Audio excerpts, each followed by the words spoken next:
Selamat datang dan terima kasih atas kehadirannya di Mako Koarmada RI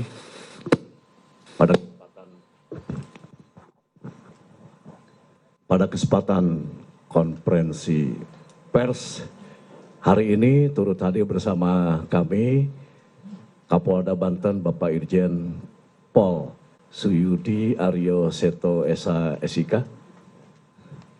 Kemudian sebelah kanan saya dan Puspomal Laksda TNI Dr. Samista SH. Kemudian sini juga ada Asintel Intelijen Kasal diwakili Asintel, Wasintel, Laksma TNI Bramantio. Kemudian hadir juga Panglima Koarmada 1 Laksda TNI Dr. Yos Suryono Hadi MT Erhan,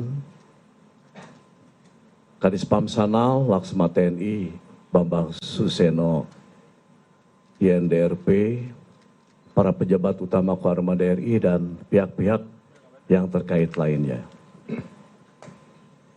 Kami menggelar konferensi pers ini untuk memberikan tanggapan resmi atas kesimpangsiuran pemberitaan terkait insiden atau kejadian penembakan di kilometer 45 res area tol Merak Tangerang pada tanggal 2 Januari 2025 yang diduga melibatkan 3 oknum anggota Angkatan Laut. Kami ingin menegaskan bahwa TNI Angkatan Laut tidak tinggal diam menghadapi permasalahan ini. Kami telah berupaya mengambil langkah cepat dan transparan untuk mencari bukti-bukti guna mengungkap kejadian sebenarnya melalui proses penyelidikan bersama antara Puspomal dan Polda Banten. Saya pertama kali menerima laporan terkait insiden ini pada tanggal 2 Januari 2025 malam sekitar pukul 20.00 dari Asintel Pangkoarmada RI bahwa 3 anggota yang pada saat itu berada di Pangkalan Pondok Dayung, yaitu Sertu AA, Sertu RH, dan KLKBA, di mana mereka mengalami pengeroyokan oleh sekitar 15 orang tak dikenal di res area kilometer 45 tol Merak Tangerang. Insiden berpangkal dari permasalahan pokok yaitu pembelian mobil. Dalam insiden tersebut diakui bahwa salah satu anggota melakukan tindakan penembakan. Setelah diketahui kemudian mengakibatkan korban. 1 orang meninggal dunia dan 1 orang luka-luka. Saat ini ketiga anggota tersebut proses penyidikan di Puspomal. Ya. Baru saja kami telah mengikuti paparan gelar perkara dari Polda Banten, ya, dan di sini juga hadir Bapak Kapolda Banten ya, terkait perkembangan kasus ini. Kemudian bila penyidikan terhadap oknum anggota yang terlibat oleh Puspomal selesai, selanjutnya akan dituangkan dalam berita acara pemeriksaan atau BAP. TNI Angkatan Laut sangat menghormati proses hukum dengan menjunjung tinggi asas praduga tak bersalah. Dalam penjelasan ini tidak ada yang ditutup-tutupi, semua terbuka. Kami ingin menegaskan sikap TNI Angkatan Laut bahwa siapapun anggota kami bila terbukti bersalah, kami akan tindak tegas sesuai peraturan perundang-undangan yang berlaku di TNI. Untuk memberikan informasi lebih rinci mengenai kronologi dan perkembangan penyidikan, akan disampaikan dari pihak Polda serta Puspomal. Setelah itu dibuka sesi tanya jawab bagi rekan-rekan media. Demikian pengantar dari saya. Terima kasih atas perhatian. Kami persilakan pertama dari pihak Polda Banten untuk menyampaikan penjelasan yang akan disampaikan oleh Kapolda Banten. Dilanjutkan nanti penjelasan dari dan Puspomal. Silakan. Terima kasih. Baik, terima kasih Bapak Panglima. Assalamualaikum warahmatullahi wabarakatuh. Salam sejahtera untuk kita sekalian. Yang saya hormati Bapak Pangormada RI, Laksamana Madya TNI Dr. Denny Hendrata, SE MM CHR MP. Yang saya hormati para PJU Ormada RI, Bapak Dan Puspomal, Laksda TNI Sasmita Esa, dan seluruh awak media yang saya cintai dan saya banggakan. Pada hari ini kami selaku Kapolda Banten akan menyampaikan hasil penyidikan yang telah kami lakukan, tentunya atas koordinasi bersama dengan pihak Puspomal TNI Angkatan Laut, karena kejadian yang berakhir adanya penembakan itu bermula dari kasus penggelapan terhadap sebuah kendaraan yang ditangani oleh Polda Banten. Kami akan sampaikan, yang pertama, kasus ini dilaporkan kepada kami terkait dengan tindak pidana penggelapan sesuai dengan pasal 372 KUHP. Sesuai dengan laporan polisi yang diterima oleh Polsek Rajek, Polres Kota Tangerang, tanggal 2 Januari 2025.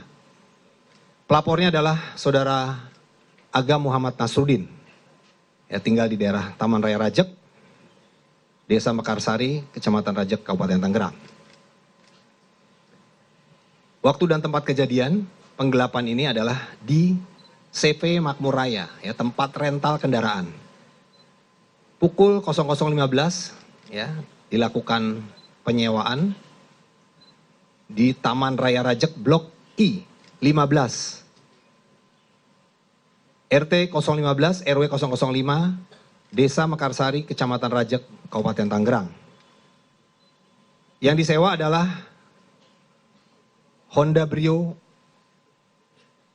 warna orange nomor polisi B2694 KZO. Yang disewa oleh seorang warga Pandeglang bernama AS. Yang selanjutnya AS ini menyerahkan, setelah dia menyewakan diserahkan pada Saudara IH, yang saat ini masih DPO.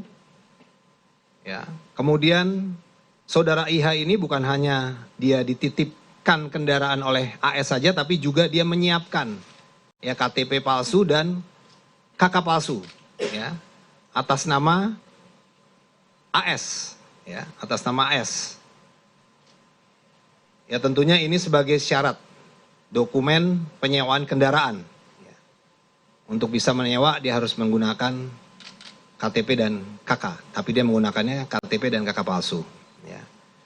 Kemudian dari Saudara IH, dia menyerahkan lagi ke Saudara RH.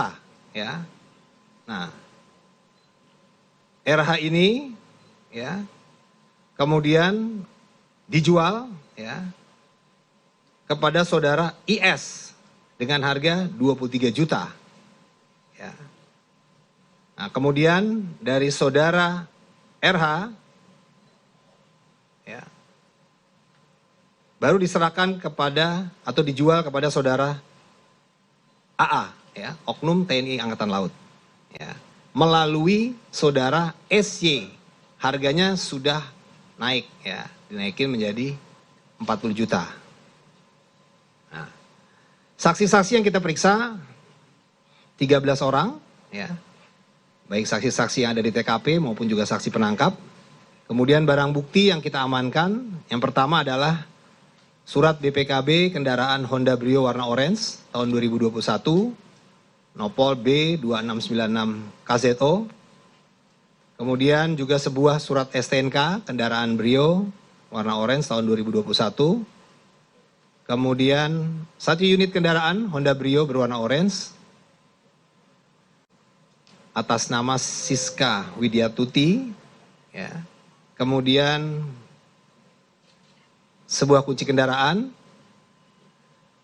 1 lembar tanda terima sewa kendaraan, kemudian 1 buah KTP palsu, 1 lembar KK palsu, kartu keluarga palsu, kemudian ID card palsu, dan sebuah fotokopi STNK Brio.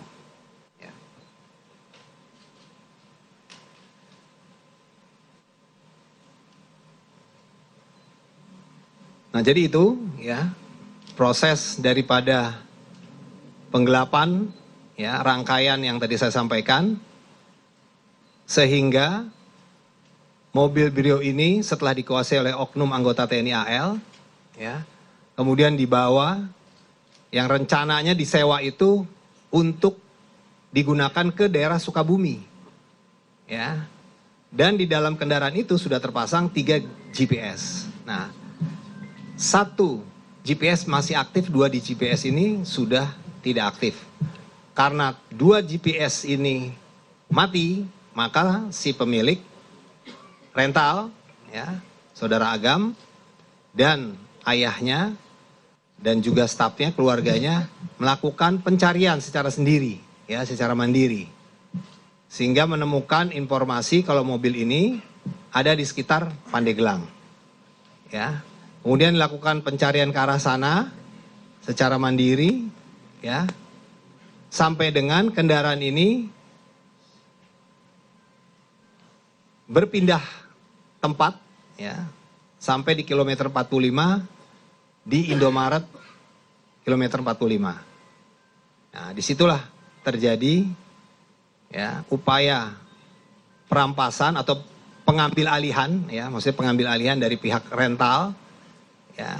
Tapi karena adanya situasi yang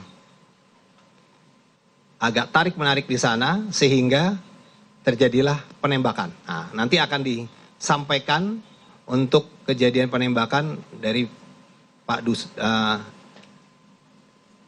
dan Puspomal. Seperti itu. Baik, itu yang bisa kami sampaikan. Terima kasih. Wassalamualaikum warahmatullahi wabarakatuh. Terima kasih Pak Kapolda Banten. Sekarang giliran dari Danpus Pomal untuk menjelaskan apa yang sudah dilaksanakan penyidikan. Silakan.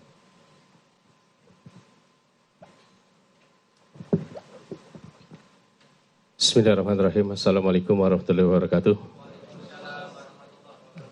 Yang terhormat Panglima Armada RI beserta seluruh PCU, yang saya hormati Kapolda Banten, Panglima Armada 1 dan rekan-rekan wartawan. Pertama-tama saya mungkin menyampaikan sekali lagi selamat tahun baru. Kemudian saya pribadi menyampaikan ucapan bela sungkawa kepada pihak keluarga atas kejadian ini. Kejadian dan musibah ini tentunya kita tidak menginginkan semuanya. Tidak menginginkan ini akan terjadi. Mungkin itu sudah kehendak yang Maha Kuasa. Tapi saya selaku Danpus Pomal, ketika mendengar berita dan informasi kejadian tersebut, kami langsung mengambil langkah-langkah. Dari hari kami menerima juga hampir sama dengan Panglima Armada, itu hari Jumat malam. Kemudian kami Sabtu pagi langsung bergerak. Mohon maaf kepada rekan-rekan wartawan, kalau pada saat hari Sabtu banyak yang menghubungi saya dan saya tidak angkat, bukan berarti apa, karena pada saat hari Sabtu juga saya ada satu kegiatan yang tidak bisa saya tinggalkan sehingga handphone saya tidak terfokus ke situ. Saya berada di Cirebon melaksanakan peresmian masjid dan sekaligus bakti sosial. Tetapi staf kami pada hari Sabtu itu sudah bergerak mencari bukti-bukti awal dan berkoordinasi dengan institusi yang terkait, terutama dengan pihak kepolisian. Dengan Polda Banten khususnya. Kami selalu berkoordinasi untuk mencari titik terang. Dari hasil penyidikan itu, benar bahwa penembakan yang terjadi di kilometer 54 dilakukan oleh oknum, 445 dilakukan oleh oknum TNI Angkatan Laut. Sebagaimana yang telah disampaikan oleh Bapak Panglima Armada RI, maupun Bapak Kapolda Banten, kami Puspomal akan terus mendalami akan terus mendalami dan sekarang sudah dalam proses penyidikan. Pelaku sudah kami amankan. Kami dari jajaran TNI Angkatan Laut, sebagaimana sampaikan oleh Panglima Armada RI, kami akan selalu terbuka dan akan menyampaikan fakta apa adanya. Apabila ada satu keterlibatan yang betul mengarah kepada suatu tindak pidana, jajaran polisi militer tentunya akan memeriksa sesuai dengan ketentuan hukum yang berlaku. Maka dari itu kami mohon kepada rekan-rekan wartawan, berikan waktu kami untuk melakukan ini. Kami bekerja terus, bahkan bukan hanya siang, tapi siang malam kita melakukan pengejaran-pengejaran, melakukan pengumpulan saksi-saksi dan pengumpulan barang-barang bukti yang ada, yang terkait dengan peristiwa ini. Sehingga peristiwa ini akan terang, apa sih yang sesungguhnya akan terjadi. Tetapi secara gambaran tadi terjadi penembakan, sebagaimana yang telah disampaikan oleh Bapak Kapolda tadi. Itu lebih gampang tuh dari Bapak Kapolda. Dan nanti akan kami dalami lagi sehingga peristiwa ini betul-betul akan menjadi terang. Yakinkan kepada kami bahwa kami jajaran TNI Angkatan Laut akan memproses sesuai dengan ketentuan yang berlaku. Yakinkan itu. Ya, karena sampai dengan saat ini kita banyak sekali kejadian-kejadian yang selalu melibatkan anggota TNI Angkatan Laut. Ya, apabila itu terbukti dan kita akan langsung kepada proses-proses hukum. Seperti mohon maaf kalau saya singgung sedikit peristiwa Nias. Mungkin ada satu pembunuhan di Nias pada saat pencalonan masuk anggota TNI AL dan kita proses dan itu sudah putusannya adalah seumur hidup. Dan itu kita proses. Bahkan itu yang melakukan, mohon maaf nih, yang melakukan penipuan tersebut, pembunuhan tersebut adalah anggota Pomal itu sendiri, seorang bintara. Ini sebagai bukti bahwa TNI Angkatan Laut akan konsisten dengan penegakan dan komit dengan penegakan hukum itu sendiri. Mungkin sedikit itu yang saya sampaikan proses, karena sampai dengan saat ini masih terus bergulir proses itu kami laksanakan dan pelaku sudah kami amankan dan beberapa barang bukti juga sudah kami terima baik dari Polda maupun yang dapat kami temukan di lapangan. Demikian, terima kasih. Assalamualaikum warahmatullahi wabarakatuh. Terima kasih dan Puspomal. Saya juga mau izin menyampaikan belasungkawa terhadap keluarga korban yang meninggal dunia maupun yang luka. Ya. Sehingga pada kejadian ini sebetulnya memang harus kita kebut ya supaya dapat kebenaran dan keadilan. Selanjutnya dipersilakan kepada rekan-rekan media untuk bertanya. Silakan.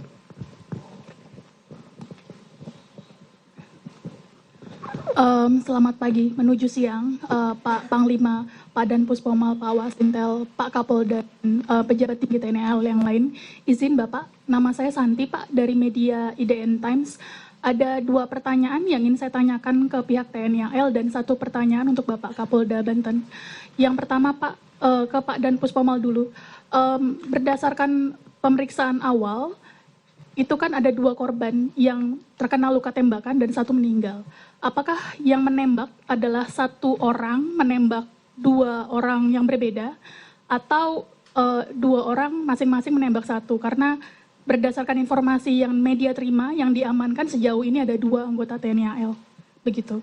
Kemudian ke Pak Pangku Armada, Pak izin, di media sosial dan di publik itu terbentuk persepsi bahwa oknum anggota TNI AL ini diduga membackingi begitu. Jadi bukan seperti yang digambarkan oleh Pak Kapolda menjadi pembeli dari mobil yang mungkin mereka tidak tahu bahwa mobil itu sebenarnya sudah digelapkan dari pelaku pertama yang menyewa mobil dari korban begitu Pak. Bagaimana tanggapan TNI AL terhadap persepsi yang sudah kadung terbentuk di ruang publik ini? Itu. Kemudian untuk Pak Kapolda Banten, izin Bapak, sebelumnya kan korban juga sempat mengaku kepada media begitu, sebelum mendatangi pelaku sempat meminta bantuan atau pendampingan kepada pihak kepolisian, tetapi diragukan karena diduga adalah pihak leasing, bukan pemilik dari mobil yang akan diambil, karena ada indikasi GPS itu nonaktif sehingga dikira akan dicuri gitu Pak. Apakah sudah terkonfirmasi, karena kan diperiksa oleh Propam ya Pak saat ini, itu bagaimana hasil pemeriksaannya, dan apa alasan menolak memberikan pendampingan bantuan kepada korban yang ingin mengkonfrontir pelaku yang diduga akan mencuri mobil itu? Terima kasih Pak. Ini kita jawab satu persatu dulu atau gimana? Ya, kita jawab satu persatu aja dulu ya. Mungkin tadi yang pertanyaan ke Puspomal dulu.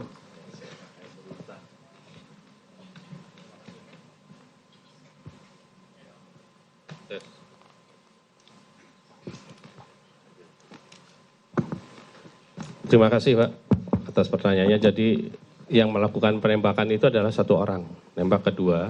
Karena yang satunya itu kan dari hasil CCTV juga yang dikeroyok itu tadi, yang baru keluar dari toilet, nah dikeroyok sehingga ada satu keributan, disitulah anggota yang menembak itu. Jadi bukan dua anggota yang menembak, tapi satu anggota yang menembak. Dan semua anggota sudah kita amankan. Gitu, Pak.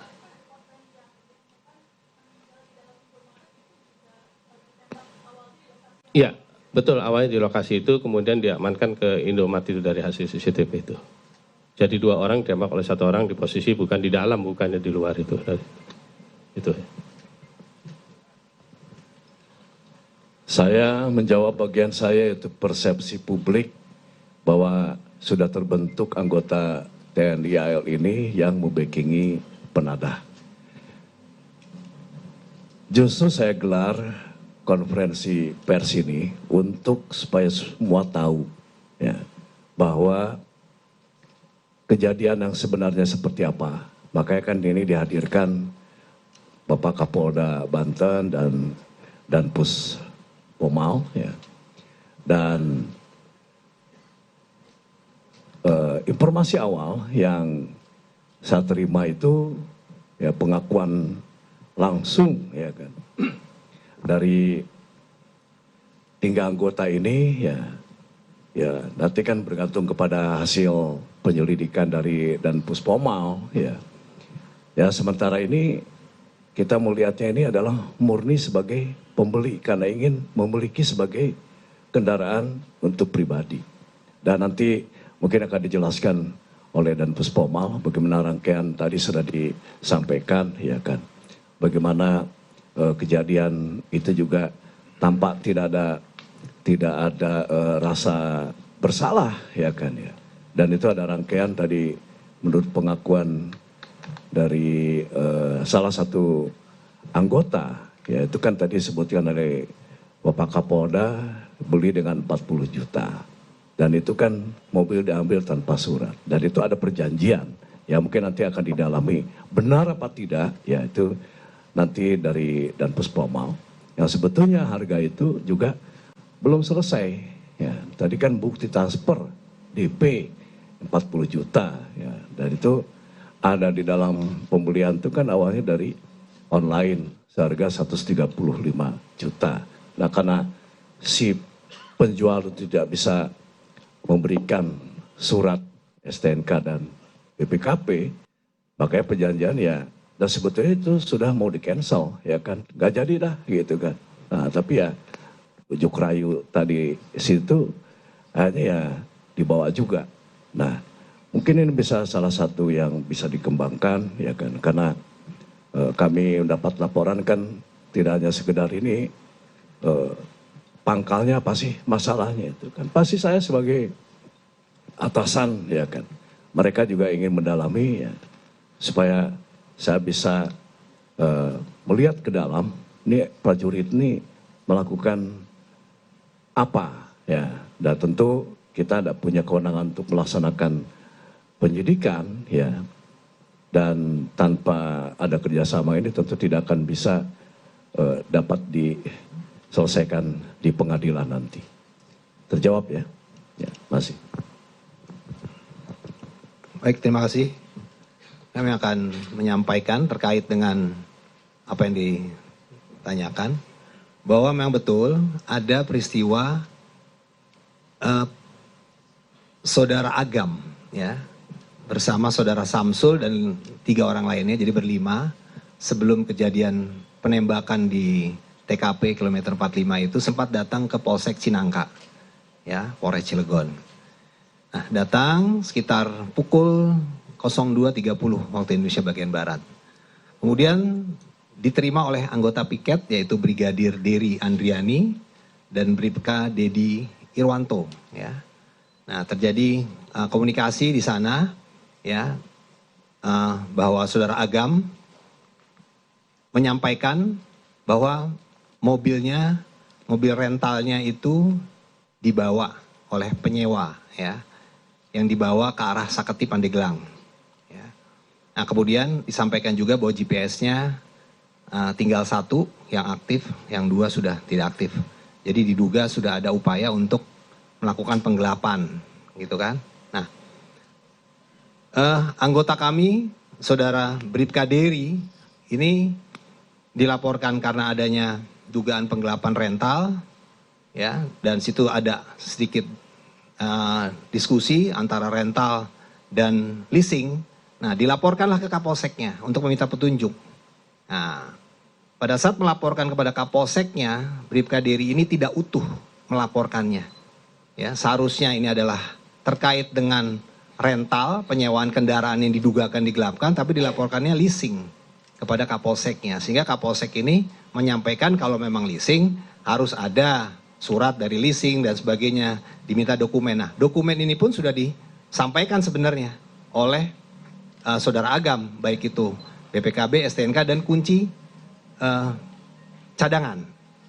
Jadi seharusnya memang anggota kita itu melakukan pendampingan. Tapi tidak dilakukan pendampingan karena anggota merasa kekuatannya sedikit. Jadi tidak berimbang sehingga tidak melakukan pendampingan. Padahal seharusnya anggota kita bisa melakukan permintaan tambahan, dukungan ke Polres misalnya, ya, atau anggota reserse di Polsek itu sendiri. Tapi itu tidak dilakukan, ya. Nah, sehingga dari hasil penyidikan Propam Polda Banten, ya, telah ditemukan adanya pelanggaran, ya, terhadap ketidakprofesionalan terhadap anggota saudara Dery, ya, Andriani, ya, karena tidak respon terhadap laporan masyarakat yang seharusnya melakukan pendampingan untuk mengamankan kendaraan Honda Brio yang diduga akan digelapkan ini, karena sudah ada dugaan penonaktifan GPS sebanyak 2 buah, tinggal 1, berarti ini sudah ada dugaan. Seharusnya dia sebagai anggota Polri dia melakukan pendampingan, ya, tapi tidak dilakukan sehingga dalam pemeriksaan penyidik dari Propam ini adalah dugaan pelanggaran dan tentunya akan kita tindak tegas, ya, anggota ini, ya, baik secara etika, ya, yang sanksinya dapat kita demosi, bahkan yang terberat adalah bisa di PTDH. Begitu juga Kapolsek, ya, sebagai pimpinan di Polsek tersebut, ya, dia tidak melakukan pengawasan dan pengandalian dengan baik, ya, tentunya ini juga akan kita kenakan sanksi, ya, baik demosi maupun juga yang terberat adalah PTDH. Dan juga anggota lain yang ada di situ, yaitu Bribka Dedi Irwanto yang juga mendampingi saudara Dery Andriani, juga akan kita kenakan sanksi kode etik. Demikian. Terima kasih. Ya, siapa lagi? Ya, silakan. Nanti habis. Selamat siang, izin semuanya. Saya Eril Wiranata dari Kompas TV. Ingin lebih menanya terhadap dengan transparansi dari 3 oknum anggota TNI yang terlibat. Ini berperan sebagai apa aja dan lalu pangkat serta kesatuannya mungkin bisa diberikan kepada informasi publik. Terima kasih.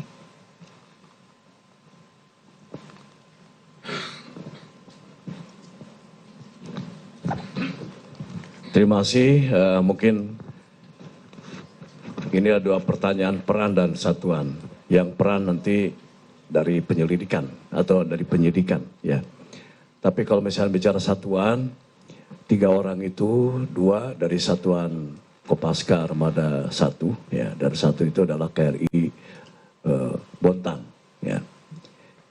Mungkin itu jawabannya, ya. Des. Baik, untuk dari peran, dari hasil lidik yang sudah kami laksanakan sampai dengan saat ini, yang kita nanti akan masuk ke dalam proses penyidikan. Jadi peran yang 3 orang ini sebenarnya itu adalah rekan. Ya, jadi perannya itu dia tidak memiliki peran, oh ini sebagai eksekutor, oh ini sebagai ini, tidak. Kan ini ada sebagai rekan. Bahkan pelaku dengan yang dikeroyok tadi itu adalah saudara. Jadi pelaku ini adalah pamannya, ya, pamannya AA tadi, pamannya AA tadi yang dalam video itu yang keluar dari toilet itu terus dihadang itu adalah pamannya yang bersangkutan. Jadi peran dalam tindak kejahatan, apakah ini sebagai penadah, apakah ini sebagai backing, dari hasil lidik sementara itu masih belum ditemukan.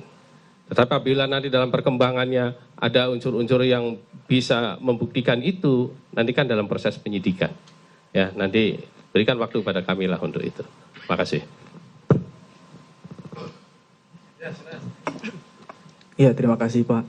Mohon izin, saya Gita Irawan Pak dari tribunnews.com. Yang ingin saya tanyakan adalah terkait dengan keberadaan senjata api itu Pak. Senjata api itu kan dibawa oleh anggota ya Pak. Apakah itu memang sesuai dengan SOP? Artinya apakah anggota ini dalam keadaan dinas atau lepas dinas misalnya gitu. Kemudian saat ini senjata api itu sendiri apakah sudah diamankan oleh penyidik dari Puspomal atau seperti apa? Dan apakah itu senjata itu organik atau memang senjata rakitan misalnya seperti itu. Itu yang pertama. Yang kedua itu dari Angkatan Laut sendiri apakah nantinya juga akan semacam memberikan tanggung jawabnya kepada pihak keluarga seperti misalnya santunan atau melakukan meminta maaf atau seperti apa Pak? Mungkin itu aja Pak. Terima kasih banyak. Pertanyaan ini dari Tribun, langsung mungkin saya jawab ya. Yang pertama masalah status senjata. Senjata itu senjata inventaris, ya, yang melekat karena jabatan dari AA, ya, itu adalah ADC, ya. Nah, ADC ini ajudan, ya. Sehingga ketika dia dapat tugas, itu sudah SOP senjata itu melekat. Kemudian tadi udah dijawab ya bahwa ini sudah ada SOP-nya itu tadi, ya, ada surat perintahnya segala macam. Nah, kemudian ya tentu bukan senjata rakitan, ya. Ada lagi? Oh ya, yang tadi ya. Ya tentu ya, karena kita juga kan pada dasarnya adalah warga negara, pada hakikatnya juga kita manusia, ya. Kalau kita melihat ada kejadian seperti ini, ya, tentu bukan hanya sekedar menyampaikan bela sungkawa, ya, tapi juga kita akan datang, ya, ke rumah duka. Nah, saya belum memastikan waktu karena sebetulnya ini kan masih beberapa hari yang kita juga tidak tahu ini, ya, mau kemana, ya kan. Dan baru terang benderang ada alamat segala macam itu dari Pak Kapolda, gitu. Jadi sekali lagi ya tentu saja bela sungkawa dan mungkin nanti ada bantuan ya, untuk bisa kami berikan kepada mereka. Ya. Ada lagi, Mas? Ya.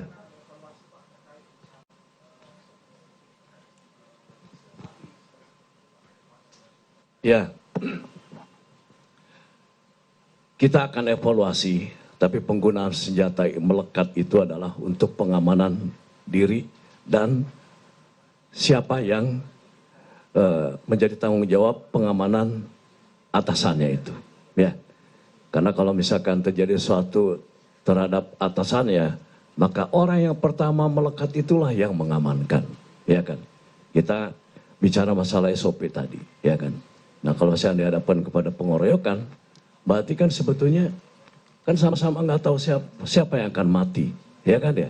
Nah jadi kita saja kalau misalkan terdesak ya di Korea pasti akan mencari, akan bela diri, ya kan, akan mencari suatu benda yang mungkin bisa untuk membela diri, mengamankan. Nah ini mungkin digunakan ada senjata api, ya.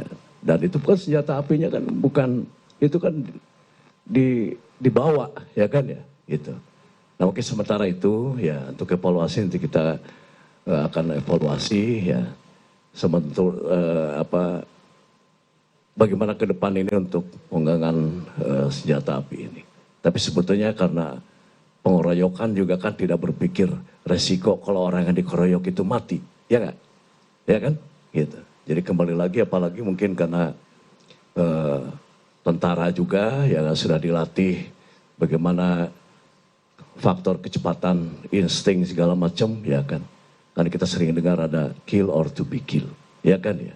Nah itu, mungkin saya kira itu. Terima kasih atas pertanyaannya, ya Mas. Ada lagi? Ya silakan. Ya.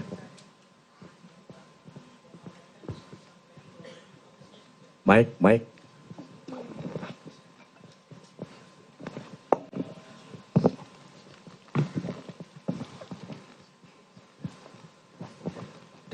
Mohon izin Bapak Sahrul dari Jawa Pos, izin ke Pak Dan Puspomal menanyakan status. Karena kan tadi disampaikan bahwa prosesnya ini sudah di tahap sidik, artinya penyidikan. Kami ingin tanyakan dari 3 orang ini apakah memang semuanya sudah berstatus tersangka atau semuanya masih terperiksa, Pak? Terima kasih. Baik, terima kasih ya atas pertanyaannya Mas Sahrul.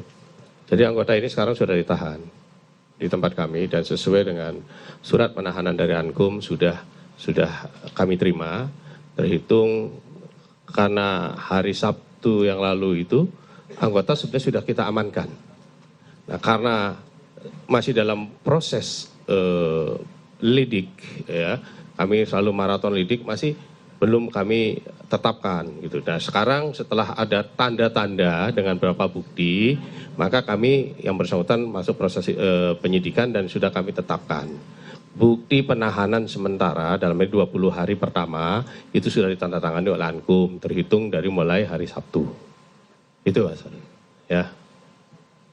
Ya kita sudah dalam menjurus ke sana sudah gitu ya. Karena dengan ditandatanganinya penahanan itu sudah masuk kepada proses. Karena pintu gerbang untuk memasuk dalam proses penyidikan kan itu. Ya, makasih. Ada lagi? Kalau misalnya tidak ada, semua sudah menjawab ya. Dan sudah kami jelaskan kronologi dan perkembangan penyidikan kejadian. Terima kasih atas perhatian dan kerjasama semua pihak dalam menjaga transparansi dan objektivitas dalam menangani proses hukum yang sedang berlangsung. Demikian, bila taufiq wal hidayah. Wassalamualaikum warahmatullahi wabarakatuh. Selamat siang. Ya.